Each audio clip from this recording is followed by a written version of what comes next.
ঢাকায় চলচ্চিত্রের শীর্ষনায়ক শাকিব খান গেল এক বছরে প্রিয়তমা, রাজকুমার ও তুফান সিনেমা নিয়ে প্রেক্ষাগৃহে দর্শকের ঢল নেমেছেন এ নায়ক। আয়ের দিক থেকে অতীতের সকল সিনেমাকেই ছাড়িয়ে গেছে শাকিবের সর্বশেষ মুক্তিপ্রাপ্ত এই ৩ ছবি।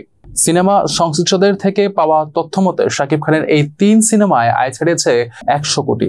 গত বছর ঈদুল আজহায় মুক্তিপ্রাপ্ত আরশাদ আদনানের প্রযোজনায় হিমেল আশরাফের পরিচালনায় প্রিয়তমা সিনেমাটি ঢালিউডের অল টাইম ব্লকবাস্টার ও সর্বোচ্চ আয়ের বেদরমে জোছনা সিনেমাকে পেছনে ফেলে সর্বাধিক আয় তুলে আনে।